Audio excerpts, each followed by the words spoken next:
Gotham Knights actually was a really interesting game. It was one of the few major release games I got at launch, which I don't normally do, especially as I'm on Linux and have to run it on Proton. The only thing that made me wait a few hours was um, waiting for people on protondb.com to report how it runs. Hmm. And it was like, runs fine, some crashes. It's like, okay, that works. I enjoyed the previous Arkham games. I didn't play the third one. It feels a bit like them. And I was very amused by the reviews, which would say things like, one review would say, just a cheap Arkham knockoff. And the next one would say, I hate this game. It plays nothing like Arkham. I want my money back. I was like, well, It's a which is different it? game. um, What there was one interesting because after you recommended it, I had a look and it was interesting graphically how they differed, and it reminded me a lot about how I think GTA 4 and GTA 5 treated their worlds differently. I think in GTA 4, for instance, if you lower a helicopter to the surface of the water, it would actually ripple and pull away. It would actually push the water away and things like that. And it was similar with Batman, Arkham, Batman Dude, and the other thing that you're now playing. Um, Arkham, Batman Dude, and the Three Wise Men. I don't know. It's coming up to Bat Christmas. Dude and Bobbin. Yeah, Bat Dude and Bobbin. But they were showing how graphically it's not really evolved. But I think pushing for graphical evolution all the time, even if why does it need to look different? If it's got a certain style and feel to it, why not keep Well, that? first off, it's kind of a lie, right? Because all those games were stylized. They had a Yeah, color grading, like a heavily movie does. stylized. Yeah, it was very gritty, Well, deliberately. secondly, photorealism is a style. That's all it is. It's a bit like realism in theater or in movies, or naturalism in movies. Um, it's just a style. There's nothing inherently better about it. Uh, I actually liked some of the decisions that surprised me in Arkham Knights. It was one of the few games where I bought it and then went, you know what? These guys deserve a little bit more money. And I went and bought the completely optional skins pack. Just because, like, well played. I'll pay for that. Um, things like all four characters. So there's Nightwing, there's Red Hood, there's Bobbin, there's Batgirl. Um, sorry, Robin is always my least favorite, even though we're on the third one by this point. Um, I don't follow the but universe, all so the characters actually play different. And I don't just mean they have different skills. I mean, if you try and play them the same, you'll lose. Like the way Nightwing plays is very, very agile. But if you try and do that with Red Hood, you just can't do it. it's Like interesting. he's slower, he's stronger. That's not what his character is for. So it's not just a graphical The difference or just writing, swapping a skin out. no, and they actually work really well together, from what I understand. I also appreciate the fact that the tanky character was Batgirl. Like that's just an unusual thing. We have one female character. Let's make her the most survivable. That's not what you normally see in games. Mm.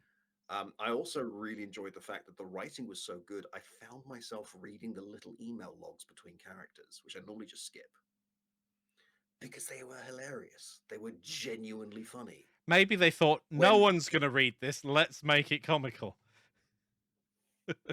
um, I recommend Gotham Knights, Gotham Knights, Daz. It isn't the Arkham games. It's set in the same world. It has many of the same Yeah, characters, minus Batman, who you only see in a couple of cutscenes. Um, it's it's similar, but not the fighting isn't quite the same.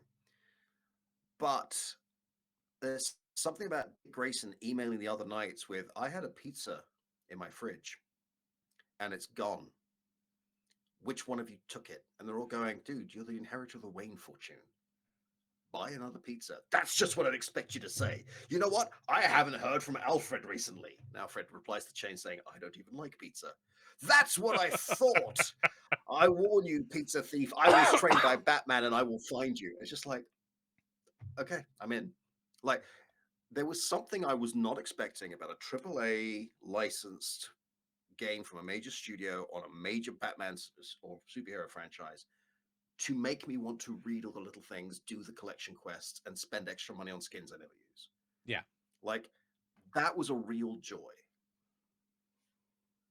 I just had a quick look on my Steam library as well to see which game it was that I was playing, and I think it was Arkham City. That's the last one that I played. I don't know what order See, they're that's the in. one that most game journalists say is the weakest because the first one worked because it was very tight.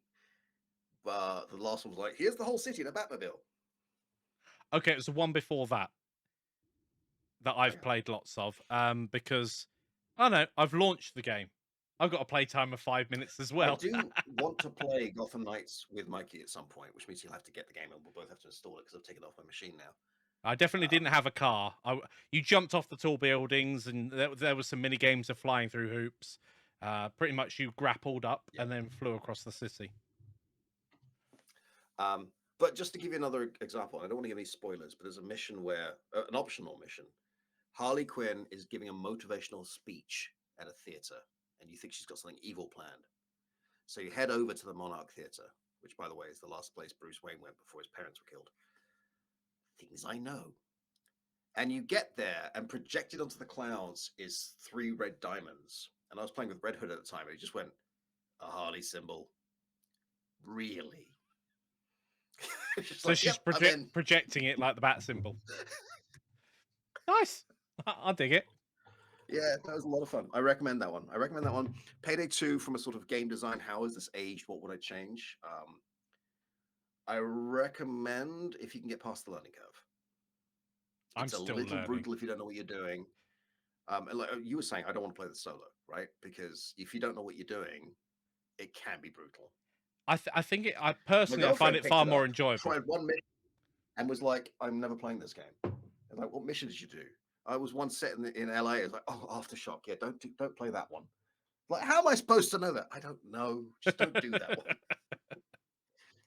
It's like maybe drive a truck. There's no instructions on how to drive a truck in the game. So I accidentally, as accidental as it can be, I started a mission and didn't realize that it was one of 3. I think I'm like, Oh, those multiple day ones. Yeah, but they got rid of those. I don't have time to play 3 missions. I just want to do one. You can't exit after one. You have to do all 3. I'm like, this Yeah, is you just won't get paid. well, yeah, exactly. What was the point in doing that? Yeah. No experience, no money. No, no, thank you.